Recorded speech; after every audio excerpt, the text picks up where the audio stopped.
नमस्कार। Programme hello doctor विच दर्शकों का बहुत बहुत स्वागत। मैं डॉक्टर नरेश भटला। प्यारे दर्शकों, कई बार देखने में आता है जिदा कि साडे को मरीज़ आता है, OPD ਦੇ ਵਿੱਚ मरीज़ आता है, किसी होर कारण ਲਈ आता है, पर डॉक्टर ਉਹਦਾ ਸਸਪੈਕਟ ਕਰਦਾ ਕਿਤੇ ਕਰੋਨਾ ਨਾ ਹੋਵੇ। ਵੈਸੇ ਤਾਂ ਹੁਣ ਹਸਪਤਾਲਾਂ ਦੇ ਵਿੱਚ ਰੂਟੀਨ ਹੀ ਬਣ ਗਿਆ ਹੈ ਕਿ ਕੋਈ ਵੀ ਮਰੀਜ਼ ਜਿਹੜਾ ਤੁਹਾਨੂੰ ਦਿਖਾਣ ਆਉਂਦਾ ਹੈ ਉਹਦਾ ਕੋਵਿਡ ਟੈਸਟ ਕਰਾਇਆ ਜਾਵੇ ਜੇ ਥੋੜਾ ਜਿਹਾ ਵੀ ਸ਼ੱਕ ਪੈਂਦਾ ਹੈ, ਕਿਉਂਕਿ ਕਰੋਨਾ ਦੇ ਸਿੰਪਟਮਸ ਇਸ ਪੈਂਡੈਮਿਕ ਦੇ ਵਿੱਚ ਬੜੇ ਹੀ ਅਜੀਬ ਜਿਹੇ ਹੋ ਗਏ ਹਨ। ਕੋਈ ਵੀ ਸਿੰਪਟਮ ਉਹਦਾ ਕਨਫਾਈਨ ਨਹੀਂ ਹੈ, ਗਰੰਟੀ ਨਹੀਂ ਹੈ ਕਿ ਕਰੋਨਾ ਦਾ ਹੀ ਹੋਏਗਾ। ਖਾਸ ਕਰਕੇ ਦਿਲ ਦੇ ਮਰੀਜ਼ ਜਦੋਂ ਆਉਂਦੇ ਹਨ ਉਹਨਾਂ ਦਾ ਕਰੋਨਾ ਟੈਸਟ ਕਰਾਇਆ ਜਾਂਦਾ ਹੈ, ਕੁਝ ਪੋਜ਼ਿਟਿਵ ਨਿਕਲ ਆਉਂਦੇ ਹਨ ਤਾਂ ਫਿਰ ਇਲਾਜ ਪ੍ਰਣਾਲੀ ਚੇਂਜ ਹੋ ਜਾਂਦੀ ਹੈ।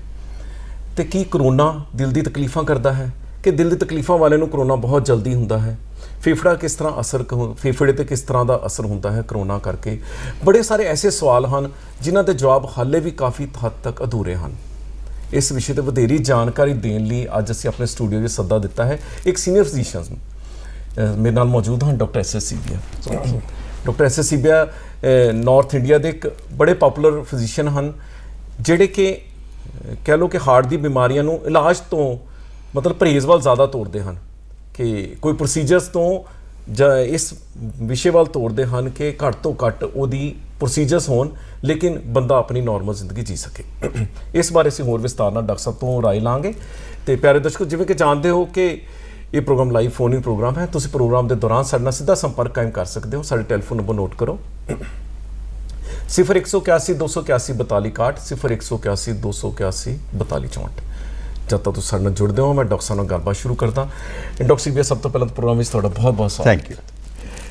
डॉक्टर सीबिया, वैसे तो तुसीं भी करोना वॉरियर बने हो एक तरह के।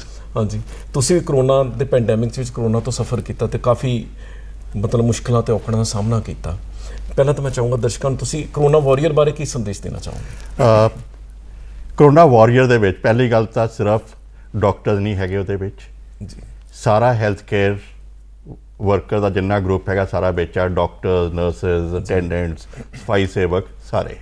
इहदे इलावा जिहड़े बाकी है पुलिस वाले जिन्होंने मदद की हैगी, वो आ गए IAS ऑफिसर का जिन्होंने प्लैनिंग की हैगी, जिन्हें तुहानूं सब्जी बचाई है घरे। हाँ जी, हाँ जी, वही पिछे मैं गिनूंगा। जिन्हें दुध बचाया है बच्चों के लिए वही पिछे गिनूंगा। ਜਿਹੜੇ मीडिया वाले हैगे ਜਿਹੜੇ कि बिल्कुल डेप्थ में जाके जिथे कि रिस्क हैगा करोना होने का, हाँ जी, उत्थे जाके उन्होंने जाके खबरां सानूं पहुंचाईयां हैगियां ते इत्थे तक कि उन्होंने रियलिटी पेश की है अगे। हाँ जी, हाँ जी, ये जी बहुत इंपॉर्टेंट गल सी जिहड़ी कि आपां नूं पता ही लग रहा सी कि सीरीयसनेस कितनी हैगी इस बीमारी दी ते उहदा बड़ा वड्डा रोल रहा हैगा जानकारी दे लई, अवेयरनेस दे लई। ते जिहड़े करोना वॉरियर्स हैगे जिन्हां नूं इन्फैक्शन होई आ, जिहड़े उत्थों निकले आए, मैं उन्होंने बधाई दिना हैगा। हाँ जी, जिहड़े करोना वॉरियर्स हैगे जिन्हां बाकियां दी लाइफ सेव की हैगी, मैं उन्होंने बधाई दिना हैगा कि उन्होंने कितना चंगा रोल प्ले किया हैगा। ते जिहड़े अपने विच नहीं रहे वो हज़ारां लोकी जिहड़े हैगे, मैं उन्होंने श्रद्धांजलि भी इत्थे पेश करना चाहूँगा, श्रद्धांजलि देना चाहूँगा। बहुत बहुत अच्छी गल की डॉक्टर साहब तुसीं। डॉक्टर साहब आपां विषय वाल जुड़िए। जिहड़ा मरीज़ तुहाडे कोल आंदा डॉक्टर साहब हार्ट की समस्या नाल आंदा है, जो करोना पॉजिटिव होवे तो फिर आपां नूं किस तरह मतलब मैनेज करते, आपां किदां शुरुआत करते हो? जिहड़ा पेशेंट आया जिहड़ा कि करोना पॉजिटिव हैगा, मैं 3 कैटेगरी डिवाइड करूँगा करोना जी जी जी।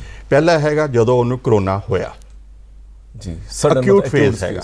जिहड़ा अक्यूट फेज हैगा उन्होंने सीधा ही जे सिम्पटम्स नहीं हैगे तो क्वारंटाइन च, हाँ जी, जे सिम्पटम हैगे तो टेस्ट करन दे बाद, हाँ जी, हॉस्पिटल दे विच, हाँ जी, लैवल 1, 2 या 3 जो हैगा उसके मुताबिक जी, ठीक जी। लेकिन उस तो ज़्यादा इंपॉर्टेंट गल जिहड़ी आपां मैं डिस्कस करना चाहूँगा वो आ कि जिहड़े करोना हो चुकिया हैगा जी, उसदे बाद जिहड़े सिम्पटम लिंगर ऑन हो रहे हैगे, हाँ जी, मतलब एक बार उन्होंने ठीक हो गया, इवन करोना कह सकते हैं नेगेटिव ही हो गया। और सब तो पहले जो मैं उहदा पढ़िया सीगा कि 40-50 डॉक्टर्स ने ब्रिटिश मैडिकल जर्नल जिहड़ा कि दुनिया का मन्निया होया जर्नल हैगा, हाँ जी, हाँ जी, उहदे एडिटर नूं लिखिया सीगा कि सानू करोना होया, हाँ जी, ते मैक्सिमम नूं इन्ना माइल्ड होया कि खास सिम्पटम नहीं सीगे, लेकिन उहदे कई महीने बाद तक, हाँ जी, किसी नूं याददाश्त दा प्रॉब्लम हैगा, वो अपने कमरे तो किचन जा रहा है चाह बनाने के लिए उत्थे भुल जाता कि मैं चाह बनानी सीगी जी, किसी नूं चक्कर आ रहे हैं, कोई खड़ा हुंदा हैगा तो दिल की धड़कन बढ़ जाती हैगी, हाँ जी, कमजोरी बड़ी कमजोरी, किसी के पेन्स हैगे, ਹਾਂਜੀ ਹਾਂਜੀ ਠੀਕ ਤੇ ਅਲੱਗ-ਅਲੱਗ ਤਰ੍ਹਾਂ ਦੀ ਕਿਸੇ ਨੂੰ ਸਾਹ ਚੜ ਰਿਹਾ ਹੈਗਾ ਥੋੜਾ ਜਿਹਾ ਚੱਲਣ ਦੇ ਵਿੱਚ, ਜਿਹੜਾ ਪਹਿਲੇ ਕਈ ਬਲੌਕ ਚੱਲ ਲੈਂਦਾ ਸੀਗਾ, ਕੋਈ ਇੰਗਲੈਂਡ ਦੇ ਬਲੌਕਸ ਹੈਗੇ, ਹਾਂਜੀ ਹਾਂਜੀ, ਤੇ ਉਹ ਚੱਲ ਲੈਂਦਾ ਸੀਗਾ। ਉਹਨੇ ਦੇਖਿਆ ਕਿ ਹੁਣ ਮੈਂ ਥੋੜਾ ਜਿਹਾ ਬਾਹਰ ਜਾਣਾ ਹੈਗਾ ਤੇ ਮੈਨੂੰ ਸਾਹ ਚੜਨ ਲੱਗ ਜਾਂਦਾ ਹੈਗਾ। ਤੇ ਇਹ ਗੱਲ ਉਹਨਾਂ ਦੀ ਹੈਗੀ ਜਿਨ੍ਹਾਂ ਨੂੰ ਕੋਈ ਖਾਸ ਸਿੰਪਟਮ ਨਹੀਂ ਆਏ ਸੀ, ਉਹਨਾਂ ਨੇ ਲੈਟਰਸ ਲਿਖੀਆਂ ਹੈਗੀਆਂ। ਅੱਛਾ, ਮਤਲਬ ਏਸਿਮਟੋਮੈਟਿਕ ਸੀਗੇ। ਇਹ ਆਲਮੋਸਟ ਏਸਿਮਟੋਮੈਟਿਕ ਸੀਗੇ। ਹਾਂਜੀ, ਤੇ ਉਹਨਾਂ ਨੂੰ ਇਹ ਪ੍ਰੋਬਲਮ ਹੈ ਤੇ ਉਹ ਕਹਿੰਦੇ ਕਿ ਕਈ ਹਫ਼ਤੇ ਕਈ ਮਹੀਨੇ ਰਿਹਾ ਜੀ। ਤੇ ਜਿਹੜੀਆਂ ਬਾਕੀ ਰਿਪੋਰਟਸ ਆ, ਸਪੈਸ਼ਲੀ ਇਟਲੀ ਤੋਂ ਸਭ ਤੋਂ ਪਹਿਲੇ ਰਿਪੋਰਟ ਕੀਤਾ ਇਹ ਡਾਕਟਰਸ ਨੇ, ਹਾਂਜੀ, ਕਿ ਇਹ ਆਲਮੋਸਟ ਸਾਰੇ ਆਰਗਨਸ ਨੂੰ ਇਫੈਕਟ ਕਰ ਰਿਹਾ ਹੈਗਾ ਜੀ। ਤੇ ਇੱਥੇ ਤੱਕ ਕਿ ਉਹਨਾਂ ਨੇ ਕਿਹਾ ਕਿ ਇਹ ਸੋਚ ਰਿਹਾ ਸੀ ਕਿ ਇਹ ਜਿਹੜੇ ਪ੍ਰੋਬਲਮਸ ਹੈਗੇ, ਸਿੰਪਟਮਸ ਹੈਗੇ, ਲੱਛਣ ਹੈਗੇ, ਇਹ ਸਭ ਜੋ ਮੈਂ ਦੱਸਿਆ ਹੈਗਾ ਤੇ ਇਹਦੇ ਹੋਰ ਵੀ ਕਾਫੀ ਹੈਗੇ, ਕਿ ਇਹ ਲਾਈਫ ਲੌਂਗ ਤਾਂ ਨਹੀਂ ਰਹਿਣਗੇ ਕਿਸੇ 'ਚ। ਇਹਦੇ ਬਾਰੇ ਹਾਲੇ ਕੋਈ ਕਨਫਰਮ ਨਹੀਂ ਹੈ ਲਾਈਫ ਲੌਂਗ ਰਹਿਣਗੇ ਕਿ ਠੀਕ ਹੋ ਜਾਣਗੇ। ਦੇਖੋ, ਇਹ ਤਾਂ ਦੇਖ ਲਿਆ ਹੈਗਾ ਕਿ ਵੈਲੀ ਵੇਵ ਜਿਹੜਾ ਹੋਇਆ ਸੀ ਕਈ ਅੰਨਾਂ ਦੇ ਹੁਣ ਵੀ ਸਾਲ ਤੋਂ ਜ਼ਿਆਦਾ ਹੋ ਗਿਆ ਤੇ ਅਜੇ ਵੀ ਹੈ ਜੀ। ਇਹਦਾ ਮਤਲਬ ਹੈਗਾ ਕਿ ਹੋ ਸਕਦਾ ਆਪਾਂ ਇਹ ਉਮੀਦ ਕਰੀਏ ਕਿ ਥਰਡ ਵੇਵ ਨਾ ਆਵੇ ਜੀ। ਤੇ ਆਪਾਂ ਨੂੰ ਪੂਰੇ ਪ੍ਰੀਕਾਸ਼ਨ ਲੈਣੇ ਚਾਹੀਦੇ ਹੈਗੇ ਕਿ ਆਪਾਂ ਹੋਪ ਕਰੀਏ ਕਿ ਨਾ ਆਵੇ। ਲੇਕਿਨ ਜਦ ਤੱਕ ਉਹ ਨਹੀਂ ਆਉਂਦੀ, ਘੱਟੋ ਘੱਟ ਜਿਨ੍ਹਾਂ ਨੂੰ ਹੋ ਚੁੱਕਿਆ ਹੈਗਾ ਉਹਨਾਂ ਦੇ ਪੋਸਟ ਕੋਵਿਡ ਸਿੰਪਟਮਸ ਹੈਗੇ, ਆਪਾਂ ਨੂੰ ਉਹਨਾਂ ਕਨੀ ਧਿਆਨ ਦੇਣਾ ਪੈਣਾ। ਉਹਦੇ ਜੋ ਮੈਂ ਪਹਿਲੇ ਕਹਿ ਰਿਹਾ ਸੀ, ਇੱਕ ਤਾਂ ਹੈਗਾ ਅਕਿਊਟ ਫੇਸ। ਅਕਿਊਟ ਫੇਸ ਤਾਂ ਸਿੱਧਾ ਹੀ ਹਸਪੀਟਲ ਜਾਂ ਕੁਆਰੰਟਾਈਨ। ਉਹਦੇ ਬਾਅਦ ਆ ਗਿਆ ਕਿ ਪੋਸਟ ਕੋਵਿਡ, ਜਿਹੜਾ ਕਿ 4 ਹਫ਼ਤੇ ਤੋਂ ਬਾਅਦ ਵੀ ਲੱਛਣ ਆਏ ਹੈਗੇ, ਮਤਲਬ 4 ਹਫ਼ਤੇ ਬਾਅਦ ਵੀ ਰਹਿਣਗੇ ਜੀ, 4 ਤੋਂ 12 ਤੱਕ। ਠੀਕ ਹੈ, ਦੈਟ ਇਜ਼ ਪੋਸਟ ਕੋਵਿਡ। ਫਿਰ ਲੌਂਗ ਕੋਵਿਡ ਹੈਗਾ ਜਿਹੜਾ ਕਿ 12 ਹਫ਼ਤੇ ਦੇ ਬਾਅਦ, ਬਸ 3 ਮਹੀਨੇ ਹੋ ਗਏ ਹਾਂਜੀ ਕੋਵਿਡ ਹੋਏ ਨੂੰ, ਲੇਕਿਨ ਫਿਰ ਵੀ ਲੱਛਣ ਰਹਿ ਰਹੇ ਹੈਗੇ। ਹਾਂਜੀ, ਇਹ ਡਾਕਟਰ ਸਾਹਿਬ ਜਿੱਦਾਂ ਤੁਸੀਂ ਦੱਸੇ 3 ਫੇਸ ਦੱਸੇ, ਐਕਿਊਟ ਫੇਸ ਤਾਂ ਹੋ ਗਿਆ, ਚਲੋ ਬੰਦਾ ਠੀਕ ਹੋ ਗਿਆ। ਜਿਹਨੇ ਪੋਸਟ ਕੋਵਿਡ ਜ਼ਿਆਦਾ ਆਉਂਦੀ ਹੈ, ਕੰਪਲਿਕੇਸ਼ਨਸ ਆਉਂਦੀਆਂ, ਕਿ ਉਹਨਾਂ ਬੰਦਿਆਂ ਨੂੰ ਹੀ ਆਉਂਦੀਆਂ ਜਿਹੜੇ ਪਹਿਲਾਂ ਆਲਰੇਡੀ ਕੰਪਰੋਮਾਈਜ਼ ਹੈ, ਜਿਹਨੂੰ ਸ਼ੂਗਰ ਹੈ, ਬਲੱਡ ਪ੍ਰੈਸ਼ਰ ਹੈ, ਜਾਂ ਕੋਈ ਕਿਡਨੀ ਦੀ ਪ੍ਰੋਬਲਮ ਹੈ, ਕੋਈ ਇਸ ਤਰ੍ਹਾਂ ਦੀ ਸਮੱਸਿਆ, ਜਾਂ ਓਬੀਜ਼ ਹੈ, ਮੋਟਾਪੇ ਦਾ ਬੜਾ ਜ਼ਿਆਦਾ ਵਿੱਚ ਰੋਲ ਆ ਰਿਹਾ, ਕਿ ਉਹਨਾਂ ਨੂੰ ਜ਼ਿਆਦਾ ਆਉਂਦੀ ਹੈ ਕਿ ਕਿਸੇ ਨੂੰ ਵੀ ਆ ਸਕਦੀ ਹੈ? ਨਹੀਂ, ਜੇ ਪੋਸਟ ਕੋਵਿਡ ਹੈਗਾ, ਸਭ ਤੋਂ ਪਹਿਲੇ ਰਿਪੋਰਟ ਕੀਤਾ ਸੀ ਜਿਵੇਂ ਪਹਿਲੇ ਦੱਸਿਆ ਸੀ, ਉਹ ਡਾਕਟਰ ਨੇ ਲੈਟਰ ਲਿਖਿਆ ਸੀ ਐਡੀਟਰ ਨੂੰ, BMG ਤੇ ਬ੍ਰਿਟਿਸ਼ ਮੈਡੀਕਲ ਜਰਨਲ ਨੂੰ, ਕਿ ਸਾਨੂੰ ਕੋਈ ਸਿੰਪਟਮ ਨਹੀਂ ਸੀਗੇ ਜਾਂ ਬਹੁਤ ਮਾਈਲਡ ਸੀਗੇ, ਤੇ ਫਿਰ ਵੀ ਉਹਨਾਂ ਨੂੰ ਪੋਸਟ ਕੋਵਿਡ ਸਿੰਪਟਮਸ ਆਏ ਹੈਗੇ ਤੇ ਸੀਵੀਅਰ ਆਏ ਹੈਗੇ। ਕਈ ਬਹੁਤ ਸਾਰੇ ਉਹਨਾਂ ਦੇ 50 ਜਿਹੜੇ ਜਿਨ੍ਹਾਂ ਨੇ ਲੈਟਰ ਲਿਖੀ ਸੀਗੀ, ਉਹਨਾਂ ਮੈਕਸਿਮਮ ਨੇ ਕਿਹਾ ਕਿ ਅਸੀਂ ਹੁਣ ਕੰਮ ਤੇ ਵਾਪਸ ਜਾਣ ਲਾਇਕ ਨਹੀਂ ਬਚੇ ਜੀ, ਕਿ ਉਹਨਾਂ ਨੂੰ ਕੋਈ ਐਕਿਊਟ ਫੇਸ ਦੇ ਵਿੱਚ ਕੋਈ ਖਾਸ ਟ੍ਰੀਟਮੈਂਟ ਜਿਹੜਾ ਉਹਨਾਂ ਨੂੰ ਲੈਣਾ ਚਾਹੀਦਾ ਸੀ, ਜਾਂ ਐਕਿਊਟ ਫੇਸ 'ਚ ਉਹਨਾਂ ਨੂੰ ਜ਼ਿਆਦਾ ਪ੍ਰੋਬਲਮ ਸੀਗਾ ਹੀ ਨਹੀਂ ਤੇ ਕਿਸੇ ਚੀਜ਼ ਦੀ ਲੋੜ ਨਹੀਂ ਸੀਗੀ ਜੀ। ਉਦੋਂ ਡਾਕਟਰ ਸਾਹਿਬ ਜਿੱਦਾਂ ਹੁਣ ਐਕਿਊਟ ਫੇਸ ਦੇ ਵਿੱਚ ਜਦੋਂ ਕਰੋਨਾ ਕੋਈ ਆ ਗਿਆ, ਪੋਜ਼ਿਟਿਵ ਆ ਗਿਆ, ਕੋਈ ਐਸਾ ਟ੍ਰੀਟਮੈਂਟ, ਐਸਾ ਮੈਨੇਜਮੈਂਟ ਉਦੋਂ ਹੀ ਸ਼ੁਰੂ ਕਰਤਾ ਜਾਏ ਤਾਂ ਕਿ ਜਿਹੜਾ ਪੋਸਟ ਕੋਵਿਡ ਹੈ ਉਹਨੂੰ ਪ੍ਰੋਬਲਮ ਘੱਟ ਆਉਣ। ਉਹਦੇ ਲਈ ਆਪਾਂ ਕੀ ਕਰੀਏ? ਆਪਾਂ ਸੋਚਦੇ ਕਿ ਕੀ ਇਨਵੈਸਟੀਗੇਟ ਕਰੀਏ ਮਰੀਜ਼ ਨੂੰ? ਦੇਖੋ, ਜਿਹੜਾ ਪਹਿਲੇ ਆ ਰਿਹਾ ਹੈਗਾ ਡਿਊਰਿੰਗ ਕੋਵਿਡ ਪੀਰੀਅਡ, ਆਪਾਂ ਨਹੀਂ ਪ੍ਰੈਡਿਕਟ ਕਰ ਸਕਦੇ ਕਿ ਕਿਹਨੂੰ ਪੋਸਟ ਕੋਵਿਡ ਲੇਟ ਇਫੈਕਟਸ ਆਉਣੇ ਆ ਕਿ ਨਹੀਂ ਆਉਣੇ, ਕਿਉਂਕਿ ਅਜੇ ਤਾਂ ਸੋਚਿਆ ਹੀ ਨਹੀਂ ਸੀਗਾ ਕਿ ਇਹ ਗੱਲ ਵੀ ਆਊਗੀ। ਆਪਾਂ ਨੇ ਨਾਰਮਲ ਵਾਇਰਸ ਤਾਂ ਦੇਖਿਆ ਸੀਗਾ ਕਿ ਵਾਇਰਸ ਹੋਣ ਦੇ ਬਾਅਦ ਵੀ ਵੀਕਨੈਸ ਵਗੈਰਾ ਕਈਆਂ ਨੂੰ ਕਾਫੀ ਦੇਰ ਰਹਿ ਜਾਂਦੀ ਹੈਗੀ, ਲੇਕਿਨ ਇਹ ਸਭ ਆਪਾਂ ਨੇ ਕਿਤੇ ਨਹੀਂ ਸੋਚਿਆ ਸੀਗਾ ਕਿ ਕਰੋਨਾ ਹੋਇਆ ਉਹਦੇ 4 ਮਹੀਨੇ ਦੇ ਬਾਅਦ ਜਿਹੜਾ ਬੰਦਾ ਹੈਗਾ ਬੈਠਾ ਹੈਗਾ, ਖੜਾ ਹੁੰਦਾ ਹੈਗਾ ਤੇ ਦਿਲ ਦੀ ਧੜਕਨ ਤੇਜ਼ ਹੋ ਜਾਂਦੀ ਹੈਗੀ, ਤੇ ਅਨਕੰਫਰਟੇਬਲ ਹੈਗਾ, ਸਾਹ ਚੜ ਜੇ ਤੇ ਛਾਤੀ ਭਾਰੀ ਹੋ ਜੇ। ਆਪਾਂ ਸੋਚਿਆ ਹੀ ਨਹੀਂ ਸੀਗਾ ਇਹ ਸਭ। ਆਪਾਂ ਨੇ ਇਹ ਨਹੀਂ ਸੋਚਿਆ ਸੀਗਾ ਕਿ ਕਰੋਨਾ ਹੋਏ ਨੂੰ 4 ਮਹੀਨੇ ਹੋ ਗਏ ਹੈਗੇ ਤੇ ਯਾਦਦਾਸ਼ਤ ਦਾ ਪ੍ਰੋਬਲਮ ਹੋ ਜੇ। ਆਪਾਂ ਨੇ ਕਦੋਂ ਸੋਚਿਆ ਸੀਗਾ ਕਿ ਕਰੋਨਾ ਹੋ ਗਿਆ ਹੈਗਾ ਤੇ ਉਹਦੇ ਬਾਅਦ ਚੱਕਰ ਆ ਰਹੇ ਹੋਣ, ਮੈਂਟਲ ਥਿੰਕਿੰਗ ਕੈਪੈਸਿਟੀ ਘਟ ਗਈ ਹੋਵੇ। ਇਹ ਡਾਕਟਰ ਮੁੱਖ ਤੌਰ ਤੇ ਜਿੱਦਾਂ ਹੁਣ ਕਰੋਨਾ ਵਾ, ਇਹ ਕਿਹੜੇ ਸਿਸਟਮ ਤੇ ਜ਼ਿਆਦਾ ਇਫੈਕਟ ਕਰ ਰਿਹਾ? ਪਹਿਲੇ ਤਾਂ ਇਹ ਸੋਚਿਆ ਜਾਂਦਾ ਸੀਗਾ ਕਿ ਇਹ ਲੰਗਸ ਦਾ ਪ੍ਰੋਬਲਮ ਹੈ, ਪਹਿਲਾਂ ਸਿਰਫ ਫੇਫੜੇ ਦੀ ਤਕਲੀਫ ਹੈ, ਜ਼ਿਆਦਾਤਰ ਫੇਫੜੇ, ਲੇਕਿਨ ਹੁਣ ਜੋ ਦੇਖਿਆ ਜਾ ਰਿਹਾ, ਹਾਰਟ ਦਾ ਦਿਖਾ ਰਹੇ, ਹਾਂਜੀ, ਜੋ ਹੁਣ ਦੇਖਿਆ ਹੈਗਾ ਕਿ ਸ਼ਾਇਦ ਸਰੀਰ ਦਾ ਕੋਈ ਅੰਗ ਨਹੀਂ ਹੈਗਾ ਜਿਹੜਾ ਬਚਿਆ ਹੋਵੇ ਜੀ। ਬ੍ਰੇਨ ਦਾ, ਆਈਜ਼ ਦਾ, ਲੋਕਾਂ ਨੂੰ ਧੁੰਦਲਾ ਦਿਸ ਰਿਹਾ ਹੈਗਾ, ਨਹੀਂ ਠੀਕ ਨਜ਼ਰ ਆ ਰਿਹਾ ਆਫਟਰ ਕਰੋਨਾ। ਸਾਹ ਜਿਹੜਾ ਹੈਗਾ ਉਹ ਲੈਣ ਦਿੱਕਤ ਹੋ ਰਹੀ ਹੈਗੀ, ਜਿਹੜਾ ਸਵਾਦ ਹੈਗਾ ਉਹ ਚਲਿਆ ਜਾਂਦਾ ਹੈਗਾ, ਭੁੱਖ ਮਰ ਜਾਂਦੀ ਹੈਗੀ, ਸਕਿਨ ਲੀਜਨਸ ਆ ਜਾਂਦੇ ਹੈਗੇ। ਲੰਗਸ ਦੇ ਵਿੱਚ ਤਾਂ ਹੈਗਾ ਹੀ ਹੈਗਾ ਕਿ ਸਾਹ ਲੈਣ ਦੀ ਪ੍ਰੋਬਲਮ ਹੈਗੀ, ਆਕਸੀਜਨ ਡ੍ਰੌਪ ਕਰ ਗਈ। ਜਿਹੜਾ ਹਾਰਟ ਦਾ ਹੈਗਾ ਉਹਦੇ 'ਚ ਹੈਗਾ ਕਿ ਐਂਜਾਈਨਾ ਹੋ ਰਿਹਾ ਹੈਗਾ। ਹਾਰਟ 'ਚ ਕੀ ਡਾਕਟਰ ਮੁੱਖ ਤੌਰ ਤੇ ਆ ਜਾਂਦਾ ਹੈ? ਹਾਰਟ ਦੇ ਮੇਨਲੀ ਹੈਗਾ, ਦੇਖਿਆ ਗਿਆ ਹੈਗਾ ਕਿ ਇੱਕ ਤਾਂ ਹੈਗਾ ਕਿ ਐਂਜਾਈਨਾ, ਸਾਹ ਚੜਨਾ ਹਾਰਟ ਕਾਰਨ ਵੀ ਹੋ ਸਕਦਾ ਹੈਗਾ, ਲੰਗਸ ਕਾਰਨ ਵੀ ਹੋ ਸਕਦਾ ਹੈਗਾ, ਤੇ ਇਹਦੇ ਇਲਾਵਾ ਜਿਹੜਾ ਹੈਗਾ ਹਾਰਟ ਅਟੈਕ ਹੋ ਸਕਦਾ ਹੈਗਾ, blood pressure out of control, mostly high. ਉਹਦੇ ਇਲਾਵਾ ਜਿਹੜਾ ਹੈਗਾ ਬਲੱਡ ਪ੍ਰੈਸ਼ਰ ਦੇ ਇਲਾਵਾ ਜਿਹੜਾ ਹੈਗਾ ਦਿਲ ਦੀ ਧੜਕਨ ਬਹੁਤ ਤੇਜ਼ ਹੋ ਜਾਣੀ। ਇਹ ਡਾਕਟਰ ਸਾਹਿਬ ਕੀ ਜਿਹੜੀ ਦਿਲ ਦੀ ਧੜਕਨ ਤੇਜ਼ ਹੋਣੀ ਇਹ ਅਰਲੀ ਸਾਈਨ ਹੈ ਕਿ ਹਾਰਟ ਤੇ ਅਸਰ ਹੋ ਰਿਹਾ? ਇਹ ਤਾਂ ਕਿਉਂਕਿ ਪਲਸ ਆਕਸੀਮੀਟਰ 'ਚ ਵੀ ਬੰਦਾ ਦੇਖ ਸਕਦਾ ਕਿ ਹਾਰਟ ਰੇਟ ਤਾਂ ਤੇਜ਼ ਆ ਰਹੀ ਹੈ। ਦੇਖੋ ਇਹ ਜਿਹੜਾ ਹੈਗਾ ਇਹ ਬੇਸਿਕਲੀ ਆਟੋਨੋਮਿਕ ਨਰਵਸ ਸਿਸਟਮ ਨਾਲ ਰਿਲੇਟਡ ਹੈਗਾ ਜੀ। ਇਹ ਆਟੋਨੋਮਿਕ ਨਰਵਸ ਸਿਸਟਮ ਕਰ ਰਿਹਾ ਹੈਗਾ ਕੰਟਰੋਲ ਹਾਰਟ ਰੇਟ ਨੂੰ, ਹਾਂਜੀ ਤੇ ਉਹਦੇ ਨਾਲ ਰਿਲੇਟਡ ਹੈਗਾ। ਤੇ ਇਹ ਹਰੇਕ ਨਹੀਂ ਹੋ ਰਿਹਾ। ਹਾਂਜੀ ਇਹ ਰਿਲੇਟਡ ਹੋ ਸਕਦਾ ਹੈਗਾ ਐਂਜਾਈਨਾ ਵਗੈਰਾ ਨਾਲ, ਲੇਕਿਨ ਆਈਸੋਲੇਟਿਡ ਫਿਨੋਮੀਨਨ ਵੀ ਹੋ ਸਕਦਾ ਹੈਗਾ। ਜੀ ਜੀ। ਹੋਰ ਹਾਰਟ 'ਚ ਕੀ ਚੇਂਜ ਆ ਸਕਦੇ? ਹਾਰਟ ਦੀ ਕੀ ਤਕਲੀਫ ਹੋ ਸਕਦੀ ਹੈ? ਮਾਇਓਕਾਰਡਾਈਟਿਸ ਹੋ ਸਕਦਾ ਹੈਗਾ ਜਿਹੜਾ ਕਿ ਬਹੁਤ ਸੀਰੀਅਸ ਪ੍ਰੋਬਲਮ ਹੈਗਾ। ਵਾਇਰਲ ਐਂਡੋਕਾਰਡਾਈਟਿਸ ਦੇ ਵਿੱਚ ਬਹੁਤ अर्ਲੀ ਡੈਥ ਹੋ ਸਕਦੀ ਹੈਗੀ। ਹਾਂਜੀ। ਪਲੂਰਲ ਐਫਿਊਜ਼ਨ ਹੋ ਸਕਦਾ ਹੈਗਾ। ਹਾਂਜੀ। ਅੱਛਾ ਡਾਕਟਰ ਤੁਸੀਂ ਜਿਹੜਾ ਲੌਂਗ ਕੋਵਿਡ ਕਹਿ ਰਹੇ ਸੀ, ਲੌਂਗ ਕੋਵਿਡ ਕੀ ਹੈ? ਕਿਹਨੂੰ ਹੁੰਦਾ ਹੈ? ਕੋਈ ਖਾਸ ਪ੍ਰੋਨ ਹੋਣ ਬੰਦੇ? ਇੱਕ ਅਜੇ ਤੱਕ ਨਹੀਂ ਪਤਾ ਲੱਗਿਆ ਕਿ ਕਿਹਨੂੰ ਲੌਂਗ ਕੋਵਿਡ ਹੋਣਾ ਕਿਹਨੂੰ ਨਹੀਂ। ਵੈਸੇ ਲੌਂਗ ਕੋਵਿਡ ਦਾ ਮਤਲਬ ਹੈਗਾ ਕਿ ਕੋਵਿਡ ਹੋ ਕੇ ਉਹ ਠੀਕ ਹੋ ਗਿਆ। ਹਾਂਜੀ ਠੀਕ। ਲੇਕਿਨ ਉਹਦੇ ਲੱਛਣ ਜਿਹੜੇ ਹੈਗੇ ਬਹੁਤ ਸਾਰੇ ਉਹ ਬਾਅਦ ਵਿੱਚ ਵੀ ਕਈ ਹਫ਼ਤੇ ਜਾਂ ਮਹੀਨੇ ਤੱਕ ਉਹ ਚੱਲਦੇ ਰਹੇ। ਜੀ। ਤੇ ਇਹ ਸੋਚਿਆ ਜਾ ਰਿਹਾ ਕਈਆਂ ਦੇ ਹੋ ਸਕਦਾ ਕਿ ਲਾਈਫ ਲੌਂਗ ਵੀ ਉਹ ਪ੍ਰੋਬਲਮਸ ਹੋਣ। ਜੀ। ਇਹ ਡਾਕਟਰ ਸਾਹਿਬ ਜਿਹੜੇ ਆਪਾਂ ਸਪੋਜ਼ ਹਾਰਟ ਤੇ ਕਰੋਨਾ ਹਾਰਟ ਤੇ ਅਸਰ ਕਰ ਰਿਹਾ ਤੇ ਆਪਾਂ ਹਾਰਟ ਦੀ ਕੀ ਇਨਵੈਸਟੀਗੇਸ਼ਨ ਕੀ ਕਰਾਵਾਂਗੇ? ਜੇ ਸਪੋਜ਼ ਮਰੀਜ਼ ਦਾ ਆਪਾਂ ਸਸਪੈਕਟ ਕਰਦੇ ਹੀ ਹੈ, ਪਹਿਲਾਂ ਤਾਂ ਕਿ ਕਲੀਨਿਕਲੀ ਆਪਾਂ ਸਸਪੈਕਟ ਕਦੋਂ ਕਰਦੇ ਕਿ ਉਹਨੂੰ ਹਾਰਟ ਦੀ ਸਮੱਸਿਆ ਜ਼ਿਆਦਾ ਆ ਰਹੀ ਹੈ? ਦੇਖੋ ਹਾਰਟ ਦੀ ਸਮੱਸਿਆ ਜ਼ਿਆਦਾ ਆ ਰਹੀ ਹੈਗੀ, ਆਪਾਂ ਕਲੀਨਿਕਲੀ ਸਸਪੈਕਟ ਕਰਾਂਗੇ। ਹਾਂਜੀ। ਜੇ ਉਹਦਾ ਛਾਤੀ ਭਾਰੀਪਨ ਹੈਗਾ, ਕੋਈ ਦਰਦ ਹੋ ਰਿਹਾ ਹੈਗਾ, ਹਾਂਜੀ, ਕੋਈ ਬਲੱਡ ਪ੍ਰੈਸ਼ਰ ਹਾਈ ਹੋ ਰਿਹਾ ਹੈਗਾ, ਹਾਂਜੀ, ਉਹਦੇ ਨਾਲ ਹੋ ਗਿਆ। ਦਿਲ ਦੀ ਧੜਕਨ ਜਿਹੜੀ ਹੈਗੀ ਉਹ ਬਹੁਤ ਤੇਜ਼ ਹੋ ਰਹੀ ਹੋਵੇ ਜਾਂ ਕਈ ਵਾਰ ਸਲੋ ਹੋ ਰਹੀ, ਮੋਸਟਲੀ ਤੇਜ਼ ਆ, ਕਈਆਂ ਸਲੋ ਵੀ ਹੋ ਸਕਦੀ ਹੈ। ਦੱਸੋ ਆਪਾਂ ਗੱਲਬਾਤ ਜਾਰੀ ਰੱਖਦੇ। ਸਾਡੇ ਕਾਲਰ ਜੁੜੇ ਹਨ। ਹੈਲੋ, ਹਾਂਜੀ ਅੰਗਰੇਜ਼ ਸਿੰਘ ਜੀ ਤੁਹਾਡਾ ਸਵਾਗਤ ਹੈ, ਆਪਣਾ ਸਵਾਲ ਕਰੋ। ਕੋਵਿਸ਼ੀਲਡ ਦਾ 14 ਅਪ੍ਰੈਲ ਨੂੰ ਜੀ। ਹਾਂਜੀ ਹੈਲੋ ਹਾਂਜੀ ਹਾਂਜੀ ਹੈਲੋ ਹਾਂਜੀ ਸੁਣ ਰਹੇ ਹਾਂ ਜੀ, ਆਪਣਾ ਸਵਾਲ ਜਾਰੀ ਰੱਖੋ। ਹਾਂਜੀ ਹੈਲੋ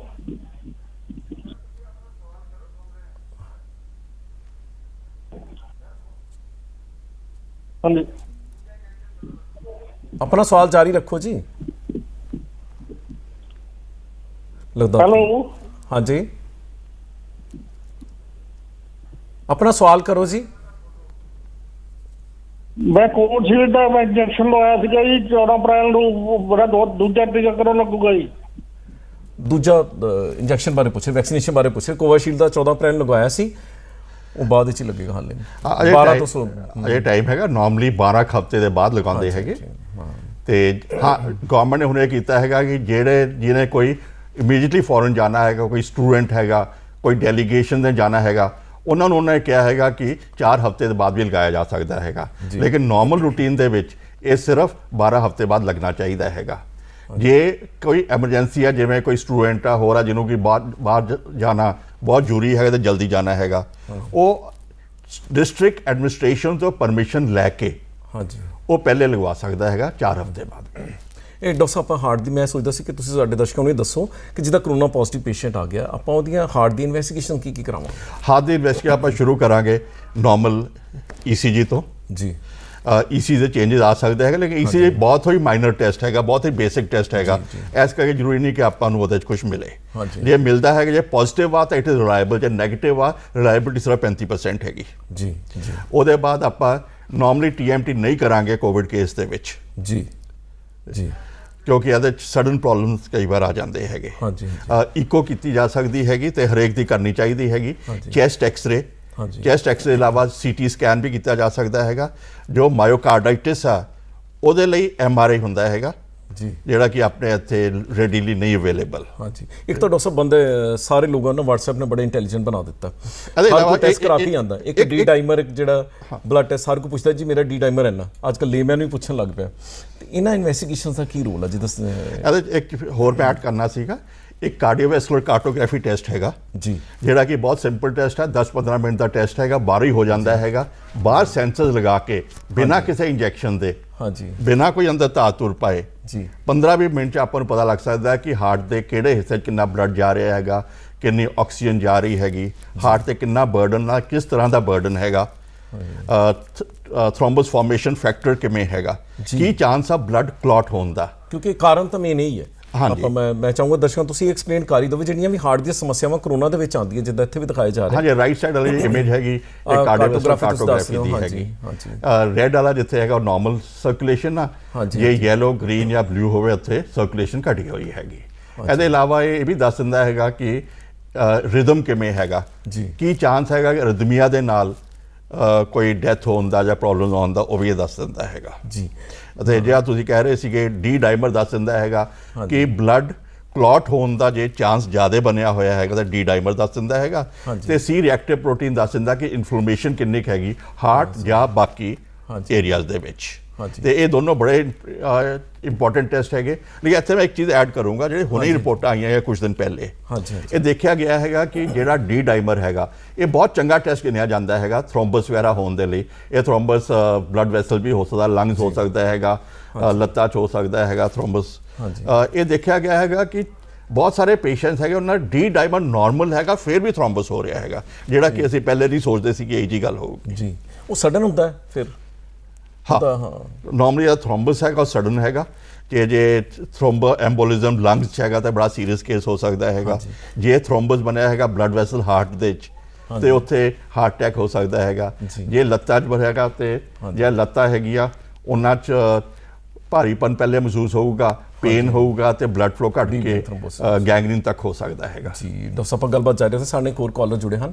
ਹੈਲੋ, ਹਾਂਜੀ ਹੰਸ ਸਾਹਿਬ ਤੁਹਾਡਾ ਬਹੁਤ ਬਹੁਤ ਸਵਾਗਤ।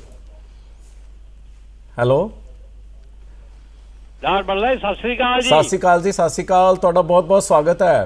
ਤੁਹਾਡੇ ਮੈਂ ਬੇਨਤੀ ਕਰਦਾ ਹਾਂ ਹਾਂਜੀ ਵੀ ਡਾਕਟਰ ਸਾਹਿਬ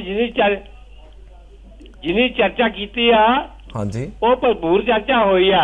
ਹਾਂਜੀ ਹਰ ਵਿਅਕਤੀ ਜਿਹੜਾ ਆ ਉਹ ਸ਼ੂਗਰ ਦਾ ਮਰੀਜ਼ ਵੀ ਆ, ਹਾਰਟ ਦਾ ਵੀ ਆ, ਹਾਂਜੀ ਹਾਂਜੀ ਦੂਜਾ ਉਹ ਕੋਈ ਨਾ ਕੋਈ ਕਿਸੇ ਰੋਗ ਤੋਂ ਗ੍ਰਸਤ ਆ। ਹਾਂਜੀ ਡਾਕਟਰ ਸਾਹਿਬ ਜੇ ਬੰਦੇ ਇਸ ਹਾਲਾਤ ਦੇ ਵਿੱਚ ਜਾਂ ਕਰੋਨਾ ਦੇ ਏਡਾ ਡਰ ਹੈਗਾ, ਹਰ ਬੰਦਾ ਪੈ ਪੀਦਾ। ਹਾਂਜੀ ਸਾਨੂੰ ਕੀ ਹੁਣ ਪ੍ਰਕਾਸ਼ਿਤ ਕਰਨਾ ਚਾਹੀਦਾ, ਸਾਨੂੰ ਕੀ ਦੌੜ ਹੈਗੀ ਆ, ਸਾਨੂੰ ਕੀ ਸਾਵਧਾਨੀ ਵਰਤਣੀ ਚਾਹੀਦੀ ਆ, ਸਾਡੀ ਕਿੱਧਰ ਹੀ ਖੁਰਾਕ ਹੋਵੇ ਜਿਹਦਾ ਸਾਡਾ ਬਚਾਅ ਹੋ ਸਕੇ। ਧੰਨਵਾਦ, ਮਿਹਰਬਾਨੀ। ਇਹ ਐਕਚੁਅਲੀ ਨਾ ਗੱਲ ਪਤਾ ਕੀ ਆ ਗਈ, ਕਰੋਨਾ ਦੇ ਵਿੱਚ ਇੱਕ ਜਿਹੜਾ ਫੀਅਰ ਫੈਕਟਰ ਆ ਗਿਆ ਨਾ, ਡਰ ਦਾ ਫੈਕਟਰ ਆ ਗਿਆ, ਉਹ ਬੜਾ ਜ਼ਿਆਦਾ ਬੰਦੇ ਨੂੰ ਖਰਾਬ ਕਰ ਰਿਹਾ। ਮੈਂ ਦੇਖਿਆ ਕਿ ਸਾਈਕੋਲੋਜੀਕਲ ਇਫੈਕਟ ਬਹੁਤ ਜ਼ਿਆਦਾ ਹੋ ਰਿਹਾ ਉਹਦੇ ਨਾਲ। ਕਈ ਮਰੀਜ਼ ਸਾਡੇ ਕੋਲ ਆਉਂਦੇ ਜਿਹੜਾ ਕਰੋਨਾ ਪਹਿਲਾਂ ਉਹਨੂੰ ਪਤਾ ਲੱਗਦਾ ਜਦੋਂ ਪੋਜ਼ਿਟਿਵ ਹੈ ਤਾਂ ਉਹਦੀ ਤਬੀਅਤ ਨਾਲ ਦੀ ਨਾਲ ਖਰਾਬ ਹੋ ਜਾਂਦੀ ਹੈ। ਪਹਿਲਾਂ ਇਹ ਸਿੰਪਟੋਮੈਟਿਕ ਆਉਂਦਾ ਹੁੰਦਾ ਤੇ ਉਹਦਾ ਟੈਸਟ ਕੀਤਾ ਜਾਂਦਾ। ਇਹ ਡਾਕਟਰ ਸਾਹਿਬ ਥੋੜਾ ਧਿਆਨ ਰੱਖਣ, ਵੈਸੇ ਤਾਂ ਇਹਨਾਂ ਦਾ ਸਵਾਲ ਬੜਾ ਵਾਜਿਬ ਹੈ ਕਿ ਕੀ ਧਿਆਨ ਰੱਖਣਾ ਚਾਹੀਦਾ ਬੰਦੇ ਨੂੰ, ਆਮ ਨਾਰਮਲ ਬੰਦੇ ਨੂੰ ਕਰੋਨਾ ਦੇ ਵਿੱਚ, ਜੇ ਕਰੋਨਾ ਹੋ ਵੀ ਜਾਏ ਜਾਂ ਚਾਂਸ ਕਿ ਨਾ ਹੋਏ? ਸਭ ਤੋਂ ਪਹਿਲੇ ਤਾਂ ਜੋ ਆਪਣੇ ਗੁਰੂਆਂ ਨੇ ਕਿਹਾ ਸੀਗਾ ਚੜ੍ਹਦੀ ਕਲਾ। ਹਾਂਜੀ, ਬੜੀ ਸੋਹਣੀ ਗੱਲ ਕੀਤੀ ਸੀ। ਹਾਂਜੀ, ਚੜ੍ਹਦੀ ਕਲਾ ਰੱਖਣੀ ਬਹੁਤ ਜ਼ਰੂਰੀ ਆ। ਜੇ ਆਪਾਂ ਢਹਿੰਦੀ ਕਲਾ ਚਲੇ ਜਾਵਾਂਗੇ ਤੇ ਆਪਾਂ ਨੂੰ ਕੋਈ ਨਹੀਂ ਬਚਾ ਸਕਦਾ, ਕਿਉਂਕਿ ਸਾਰਾ ਬਾਡੀ ਜਿੰਨੀ ਹੈਗੀ ਨਾ ਆਪਣੀ, ਇਹ ਸਾਰੀ ਬ੍ਰੇਨ ਤੋਂ ਕੰਟਰੋਲ ਹੁੰਦੀ ਆ ਜੀ।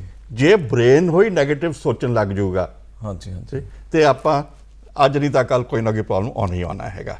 ਕਿ ਸਭ ਤੋਂ ਇੰਪੋਰਟੈਂਟ ਗੱਲ ਹੈਗੀ ਚੜ੍ਹਦੀ ਕਲਾ ਰੱਖੋ, ਨੈਗੇਟਿਵਿਟੀ ਆਪਣੇ ਆਪ ਨਾ ਆਉਣ ਦਿਓ ਤੇ ਨਾ ਆਪਣੇ ਮਾਹੌਲ ਦੇ ਵਿੱਚ ਆਉਣ ਦਿਓ, ਨਾ ਆਪਣੇ ਸਾਥੀਆਂ 'ਚ ਆਉਣ ਦਿਓ, ਨਾ ਆਪਣੇ ਫੈਮਿਲੀ 'ਚ ਆਉਣ ਦਿਓ। ਸੋ ਨੰਬਰ 1 ਮੈਂ ਇਹ ਕਹੂੰਗਾ। ਬਿਲਕੁਲ ਠੀਕ। ਉਹਦੇ ਬਾਅਦ ਹੈਗਾ ਕਿ ਮਾਸਕ ਪਾਉਣਾ ਬਹੁਤ ਜ਼ਰੂਰੀ ਹੈਗਾ। ਹਾਂਜੀ, ਤੇ ਮਾਸਕ ਪਾਓ, 2 ਗਜ਼ ਦੂਰੀ ਰੱਖੋ, ਬਾਰ-ਬਾਰ ਹੱਥ ਜਿਹੜੇ ਹੈਗੇ ਉਹ ਸਾਫ਼ ਕਰੋ, ਤੇ ਜੇ ਕੋਈ ਵੀ ਸਿੰਪਟਮ ਆਉਂਦਾ ਹੈਗਾ ਤੇ ਇਮੀਡੀਏਟਲੀ ਡਾਕਟਰ ਦੀ ਸਲਾਹ ਲਓ। ਇੱਕ ਨਾਲੇ ਬੜਾ ਜ਼ਰੂਰੀ ਹੈ ਕਿ ਕੋਈ ਵੀ ਇਕੱਠ ਨਾ ਕਰੋ, ਜਿੰਨਾ ਹੋ ਸਕੇ ਘੱਟ ਤੋਂ ਘੱਟ ਇਕੱਠ ਕਰੋ। ਬਿਲਕੁਲ, ਉਹ ਦੂਰੀ ਰੱਖੋ, ਸੋਸ਼ਲ ਗੈਦਰਿੰਗ। ਹਾਂਜੀ, ਦੂਰੀ ਰੱਖੋ। ਗੈਦਰਿੰਗਸ ਫਿਰ ਦੁਬਾਰਾ ਡਾਕਟਰ ਸਾਹਿਬ ਜਿੱਦਾਂ ਥੋੜਾ ਜਿਹਾ ਲੱਗਦਾ ਕਿ ਸੈਕੰਡ ਵੇਵ ਘਟ ਰਹੀ ਹੈ, ਫਿਰ ਗੈਦਰਿੰਗ ਸ਼ੁਰੂ ਹੋ ਗਈਆਂ, ਫਿਰ ਲੋਕੀ ਥੋੜੇ ਜਿਹਾ ਉੱਦਾਂ ਹੋਣ ਲੱਗ ਪਏ। ਇਹ ਬਚਾਅ ਲਈ ਬੜਾ ਜ਼ਰੂਰੀ ਹੈ। ਥਰਡ ਵੇਵ ਤਾਂ ਹੀ ਬਚਾਅ ਆਪਾਂ ਕਰ ਸਕਾਂਗੇ ਜੇ ਸਾਰਾ ਕੁਝ ਧਿਆਨ ਰੱਖਾਂਗੇ। ਇਹ ਡਾਕਟਰ ਸਾਹਿਬ ਮੈਂ ਚਾਹੂੰਗਾ ਹੁਣ ਸਾਡੇ ਦਰਸ਼ਕਾਂ ਨੂੰ ਦੱਸੋ, ਜਿੱਦਾਂ ਹੁਣ ਕਿਉਂਕਿ ਜਿਹੜਾ ਕਰੋਨਾ ਵਾ ਇਹ ਜ਼ਿਆਦਾਤਰ ਇਹਦਾ ਕਾਰਨ ਹੈ ਵੀ ਬਲੱਡ 'ਚ ਕਲੌਟਿੰਗ ਹੁੰਦੀ ਹੈ, ਜੇ ਆਪਾਂ ਲੀਮਨ ਨੂੰ ਕਹੀ, ਕਿਉਂਕਿ ਲੰਗ 'ਚ ਜੇ ਫਾਈਬਰੋਸਿਸ ਹੁੰਦਾ ਉਹ ਵੀ ਉਹਦੇ ਕਰਕੇ ਹੁੰਦਾ ਵਾ, ਹਾਰਟ ਵਿੱਚ ਉਹ ਵੀ ਇਹਦੇ ਕਰਕੇ ਆਉਂਦਾ। ਤੁਹਾਡੇ ਕੋਲ ਜਿੱਦਾਂ ਤੁਸੀਂ ਨਵੇਂ ਡਿਵਾਈਸਿਸ ਯੂਜ਼ ਕਰਦੇ, ਜਿੱਦਾਂ ਕਿ ਆਪਾਂ ਨੂੰ ਕੋਈ ਐਂਜੀਓਗ੍ਰਾਫੀ, ਐਂਜੀਓਪਲਾਸਟੀਆਂ ਘੱਟ ਕਰਨੀਆਂ ਪੈਣ, ਜਿਹੜੀ ਉਹ ਵਾਲੇ ਮੈਥਡ ਹੈ ਉਹਨਾਂ ਦਾ ਕਿੰਨਾ ਕੁ ਰੋਲ ਹੈ ਇਹਦੇ ਵਿੱਚ? ਇੱਥੇ ਮੈਂ ਕਹੂੰਗਾ ਹੋਲਿਸਟਿਕ ਅਪਰੋਚ। ਜੀ, ਹੋਲਿਸਟਿਕ ਅਪਰੋਚ ਦਾ ਮਤਲਬ ਹੈਗਾ ਕਿ ਆਪਾਂ ਨੂੰ ਸਿਰਫ ਇੱਕ ਸਿਸਟਮ ਦੇ ਉੱਤੇ ਜਾਂ ਇੱਕ ਸਿੰਗਲ ਟ੍ਰੀਟਮੈਂਟ ਦੇ ਉੱਤੇ ਨਾ ਆਪਾਂ ਨਿਰਭਰ ਕਰੀਏ। ਜੀ ਬਿਲਕੁਲ, ਜਿੱਦਾਂ ਹੈ ਤਾਂ ਦਵਾਈਆਂ ਤੇ ਨਹੀਂ ਤਾਂ ਬਲੱਡ ਕਲੌਟਿੰਗ ਦੀ ਮੈਡੀਸਨ ਦੇ ਚੱਲੋ, ਹਰੇਕ ਚੀਜ਼ ਦਾ ਰੋਲ ਹੈਗਾ। ਜੀ, ਮੈਂ ਕਹੂੰਗਾ ਇੱਥੇ ਕਿ ਸਭ ਤੋਂ ਪਹਿਲਾ ਰੋਲ ਆ ਜਾਂਦਾ ਹੋਲਿਸਟਿਕ ਦੇ ਫੈਮਿਲੀ ਦਾ। ਜੀ, ਕਿ ਫੈਮਿਲੀ ਸਪੋਰਟ ਬਹੁਤ ਜ਼ਰੂਰੀ ਹੈਗੀ। ਜੀ, ਜਿਹੜੀ ਫੈਮਿਲੀ ਮੈਂਬਰਸ ਹੈਗੇ ਜਿਹੜੇ ਉਹ ਪੋਜ਼ਿਟਿਵਿਟੀ ਰੱਖਣ, ਹਾਂਜੀ, ਉਹ ਬਹੁਤ ਇੰਪੋਰਟੈਂਟ ਹੈਗਾ। ਉਹਦੇ ਬਾਅਦ ਆ ਜਾਂਦਾ ਹੈਗਾ ਮੈਡੀਸਿਨਸ ਦਾ, ਹਾਂਜੀ ਐਂਟੀਪਲੇਟਲੇਟਸ, ਐਸਪਿਨ ਵਗੈਰਾ, ਹਾਂਜੀ ਹਾਂਜੀ ਜਿਹੜੇ ਕਲੌਟਿੰਗ ਘਟਾਉਣ, ਵਾਰਫੈਰਿਨ ਵਗੈਰਾ, ਉਹ ਸਭ ਦਾ ਰੋਲ ਆ ਗਿਆ। ਹਾਂਜੀ ਹਾਂਜੀ ਉਹਦੇ ਬਾਅਦ ਜਿਹੜਾ ਹੈਗਾ ਪ੍ਰੋਪਰ ਨਿਊਟ੍ਰੀਸ਼ਨ ਦਾ ਰੋਲ ਆ ਗਿਆ। ਹਾਂਜੀ ਤੇ ਆਪਾਂ ਉਸ ਤੋਂ ਅੱਗੇ ਚੱਲੀਏ ਤੇ ਬਹੁਤ ਸਾਰੀ ਜਗ੍ਹਾ ਦੇ ਉੱਤੇ ਹੁਣ ਰਿਪੋਰਟਡ ਵੀ ਆ, ਪੇਪਰ ਵੀ ਛਪ ਗਏ ਹੈਗੇ। ਹਾਂਜੀ ਤੇ ਜਿਹੜਾ ਹੈਗਾ ਐਕਸਟਰਨਲ ਕਾਊਂਟਰ ਪਲਸੇਸ਼ਨ, EECP, ਜਿਹਨੂੰ ਨੈਚੁਰਲ ਬਾਈਪਾਸ ਵੀ ਕਹਿੰਦੇ ਹੈਗੇ, ਜੀ ਜੀ ਜੇ ਇਹ ਕੀਤਾ ਜਾਏ ਤੇ ਦੇਖਿਆ ਗਿਆ ਹੈਗਾ ਦਿਖਾਇਆ ਕਿ ਗਿਆ। ਹਾਂਜੀ ਇਹ ਹਾਂਜੀ ਇਹ ਕਿਸ ਤਰ੍ਹਾਂ ਡਾਕਟਰ ਸਾਹਿਬ ਕਫ ਜਿਹੜੇ ਲਗਾਏ ਜਾਂਦੇ ਹਨ ਜੀ? ਹਾਂ, ਇਹ ਕਫ ਲਗਾਏ ਜਾਂਦੇ ਹੈਗੇ, ਜਿਹੜੇ ਕੁਝ ਮਸ਼ੀਨਾਂ ਸਭ ਲੈਗਸ ਦੇ ਹੈਗੇ, ਸਾਡੇ ਕੋਲ ਜਿਹੜੀ ਹੈਗੀ ਉਹ ਆਰਮ ਦੇ ਉੱਤੇ ਵੀ ਲਗਾਉਂਦੇ ਹੈਗੇ, ਇਫੈਕਟਿਵਨੈਸ ਜ਼ਿਆਦਾ ਆ। ਹਾਂਜੀ ਹਾਂਜੀ ਤੇ ਇਹ ਮਾਈਕਰੋ ਸਰਕੂਲੇਸ਼ਨ ਦਾ ਸਾਰਾ ਖੇਲ ਹੈਗਾ। ਹਾਂਜੀ, ਮਤਲਬ ਛੋਟੀਆਂ ਜਿਹੜੀ ਨਾੜੀਆਂ ਦੀ ਜਿਹੜੀ ਸਪਲਾਈ ਹੈ, ਬਲੱਡ ਸਪਲਾਈ ਸਾਰੇ ਸਰੀਰ ਵਿੱਚ ਘਟ ਜਾਂਦੀ, ਸਾਰੇ ਸਰੀਰ ਘਟ ਜਾਂਦੀ ਹੈ, ਹਾਰਟ 'ਚ ਵੀ, ਲੰਗਸ ਵੀ ਕਹਿ ਲਓ। ਤੇ ਜਿਹੜੇ ਆਪਣੇ ਪ੍ਰੋਸੀਜਰ, ਮੇਜਰ ਪ੍ਰੋਸੀਜਰ, ਐਂਜੀਓਪਲਾਸਟੀ ਹੋ ਗਈ, ਸਟੈਂਟ ਹੋ ਗਈ, ਬਾਈਪਾਸ ਹੋ ਗਿਆ, ਹਾਂਜੀ ਇਹ ਨਾ ਵੱਡੇ ਬਲੱਡ ਵੈਸਲਸ ਜਾਂ ਮੀਡੀਅਮ ਬਲੱਡ ਵੈਸਲ ਦੇ ਉੱਤੇ ਇਫੈਕਟ ਕਰਦੇ ਹੈਗੇ, ਮਾਈਕਰੋ ਸਰਕੂਲੇਸ਼ਨ ਲੈਵਲ ਤੇ ਨਹੀਂ ਕਰਦੇ। ਜੀ ਬਿਲਕੁਲ। ਮਾਈਕਰੋ ਸਰਕੂਲੇਸ਼ਨ ਲੈਵਲ ਦੇ ਉੱਤੇ ਜਿਹੜਾ ਹੈਗਾ ECP ਕੰਮ ਕਰਦੀ ਹੈਗੀ, ਹਾਂਜੀ ਕਲੇਸ਼ਨ ਥੈਰੇਪੀ, ਆਰਟੀਕੂਲੇਸ਼ਨ ਥੈਰੇਪੀ ਉਹ ਕੰਮ ਕਰਦੀ ਹੈਗੀ, ਹਾਂਜੀ। ਤੇ ਓਜ਼ੋਨ ਕੰਮ ਕਰਦੀ ਹੈ। ਤੇ ਬੜਾ ਇੰਟਰਸਟਿੰਗ ਮੈਨੂੰ ਲੱਗਿਆ ਕਿ ਪਲਸੇਟਿੰਗ ਇਲੈਕਟ੍ਰੋਮੈਗਨੈਟਿਕ ਫੀਲਡ, ਉਹਦਾ ਮੈਂ ਇੱਕ ਵੀਡੀਓ ਦੇਖ ਰਿਹਾ ਸੀਗਾ। ਹਾਂਜੀ ਉਹਨਾਂ ਨੇ ਪਲਸੇਟਿੰਗ ਇਲੈਕਟ੍ਰੋਮੈਗਨੈਟਿਕ ਫੀਲਡ ਨੂੰ ਔਨ ਕੀਤਾ ਹਾਂਜੀ ਤੇ ਮੈਜ਼ੈਂਟਰਿਕ ਬਲੱਡ ਵੈਸਲ ਜਿਹੜੇ ਸੀਗੇ ਹਾਂਜੀ ਉਹਨਾਂ ਦੀ ਉਹ ਪਿਕਚਰ ਲੈ ਰਹੇ ਸੀਗੇ। ਹਾਂਜੀ। ਵਿਦਨ ਮਿੰਟਸ ਹਾਂਜੀ। ਉਹਨੇ ਦੇਖਿਆ ਕਿ ਉਹਦਾ ਬਲੱਡ ਫਲੋ ਵੱਧ ਗਿਆ। ਜੀ ਇਹ ਤੇ ਕੀ ਚੀਜ਼ ਹੈ ਇਹ ਜਿਹੜੇ ਡਾਕਟਰ ਸਾਹਿਬ? ਹੈਗਾ- ਦਰਸ਼ਕਾਂ ਥੋੜਾ ਐਕਸਪਲੇਨ ਕਰੋ। ECP ਜਿਹੜੀ ਹੈਗੀ ਹਾਂਜੀ ਉਹ ਨਾਓ ਇਟ ਇਜ਼ ਵੈਲ ਐਸਟੈਬਲਿਸ਼ਡ, ਹਾਂਜੀ। FDA ਅਪਰੂਵਡ ਹੈਗੀ। ਹਾਂਜੀ ਜਿਹੜਾ ਕਲੇਸ਼ਨ ਥੈਰੇਪੀ ਹੈਗੀ ਬਹੁਤ ਸਾਰੇ ਕੰਟਰੀਜ਼ ਦੇ ਵਿੱਚ ਐਕਸੈਪਟਡ ਆ, ਲੇਕਿਨ ਬਹੁਤ ਸਾਰੇ ਕੰਟਰੀਜ਼ ਨਹੀਂ ਹੈਗੀ। ਜੀ। ਜਿਹੜਾ ਪਲਮਨਰੀ ਪਲਸੇਟਿੰਗ ਇਲੈਕਟ੍ਰੋਮੈਗਨੈਟਿਕ ਫੀਲਡ ਤੇ ਓਜ਼ੋਨ ਆ, ਹਾਂਜੀ। ਇਹ ਅਪਕਮਿੰਗ ਆ। ਕਈ ਦੇਸ਼ਾਂ ਦੇ ਵਿੱਚ ਸਪੈਸ਼ਲੀ ਈਸਟਰਨ ਯੂਰਪ ਦੇ ਵਿੱਚ ਬਹੁਤ ਪ੍ਰਚਲਿਤ ਹੈਗੀ, ਬਾਕੀ ਕੰਟਰੀਜ਼ ਦੇ ਵਿੱਚ ਅਜੇ ਉੱਤੇ ਆ ਰਹੀ ਹੈਗੀ। ਆਪਾਂ ਡਾਕਟਰ ਸਾਹਿਬ ਇੱਕ ਜਾਰੀ ਰੱਖਾਂਗੇ ਗੱਲਬਾਤ। ਸਾਡੇ ਨਾਲ ਇੱਕ ਹੋਰ ਕਾਲਰ ਜੁੜੇ ਹੋਏ। ਹੈਲੋ, ਹਾਂਜੀ ਤਰਸੀਮ ਲਾਲ ਜੀ, ਤੁਹਾਡਾ ਬਹੁਤ ਬਹੁਤ ਸਵਾਗਤ। ਆਪਣਾ ਸਵਾਲ ਕਰੋ। ਹੈਲੋ ਹਾਂਜੀ ਹਾਂਜੀ ਹੈਲੋ ਹਾਂਜੀ ਸਤਿ ਸ਼੍ਰੀ ਅਕਾਲ ਜੀ। ਸਤਿ ਸ਼੍ਰੀ ਅਕਾਲ ਜੀ, ਆਪਣਾ ਸਵਾਲ ਕਰੋ। ਹਾਂਜੀ, ਮੈਂ ਇਹ ਪੁੱਛਣਾ ਚਾਹਨਾ ਜੀ ਵੀ ਜਿੱਦਾਂ ਬੰਦੇ ਨੂੰ ਕਰੋਨਾ ਹੋਇਆ ਆ। ਹਾਂਜੀ ਹਾਂਜੀ ਸਤਿ ਸ਼੍ਰੀ ਅਕਾਲ। ਹਾਂਜੀ ਹਾਂਜੀ, ਕਰੋਨਾ ਜਿਹੜਾ ਹੋਇਆ ਆ, ਜਿਹੜਾ ਬੰਦਾ ਲੈ ਕੇ ਕਿਤੇ ਮਤਲਬ ਉਹਨੂੰ ਵੀ ਉਹਦੇ ਨਾਲ ਲੱਗ ਕੇ ਹੋ ਸਕਦਾ ਜਾਂ ਨਾ ਹੁੰਦਾ, ਇਹ ਸਵਾਲ ਮੇਰਾ। ਮਤਲਬ ਕੰਟੈਕਟ ਬਾਰੇ ਪੁੱਛੇ ਕਿ ਜਿਹਨੂੰ ਕਰੋਨਾ ਹੋਇਆ ਉਹਨੂੰ ਨਾਲ ਲੈ ਕੇ ਜਾਂਦਾ ਤੇ ਉਹਨੂੰ ਕਰੋਨਾ ਦਾ ਕਿੰਨੇ ਚਾਂਸ ਆ ਜਾਂ ਕਿਸ ਤਰ੍ਹਾਂ ਦਾ? ਜੇ ਕਰੋਨਾ ਹੋਇਆ ਜਿਹਨੂੰ, ਜੇ ਉਹਦੇ ਨਾਲ ਆਪਾਂ ਕਿਤੇ ਬੈਠੇ ਹੈਗੇ ਹਾਂਜੀ ਤੇ ਬਹੁਤ ਹਾਈ ਚਾਂਸ ਹੈਗਾ ਹੋਣ ਦਾ। ਅੱਛਾ ਹਾਂ, ਜੇ ਆਪਾਂ ਨੇ ਉਸ ਤੋਂ 2 ਗਜ਼ ਦੂਰੀ ਰੱਖੀ ਆ ਹਾਂਜੀ ਤੇ ਚਾਂਸ ਘਟ ਜਾਂਦਾ ਹੈਗਾ। ਹਾਂਜੀ। ਜੇ ਉਹਦੇ ਨਾਲ ਨਾਲ ਆਪਾਂ ਨੇ ਮਾਸਕ ਪਾਇਆ ਹੋਇਆ ਹੈਗਾ ਤੇ ਚਾਂਸ ਹੋਰ ਘਟ ਜਾਂਦਾ ਹੈਗਾ। ਹਾਂਜੀ। ਇਸ ਕਰਕੇ ਜੇ ਆਪਾਂ ਦੂਰੀ ਰੱਖੀ ਹੋਈ ਹੈਗੀ ਹਾਂਜੀ ਹਾਂਜੀ ਜੇ ਆਪਾਂ ਨੇ ਮਾਸਕ ਪਾਇਆ ਹੋਇਆ ਹੈਗਾ ਤੇ ਚਾਂਸ ਘੱਟ ਆ। ਇੱਥੇ ਮੈਂ ਇੱਕ ਹੋਰ ਨਵੀਂ ਡਿਵੈਲਪਮੈਂਟ ਦੀ ਗੱਲ ਕਰਨਾ ਚਾਹੂੰਗਾ। ਹਾਂਜੀ ਹਾਂਜੀ ਇਹ ਹੈਗਾ ਸ਼ਾਈਕੋਕੈਨ।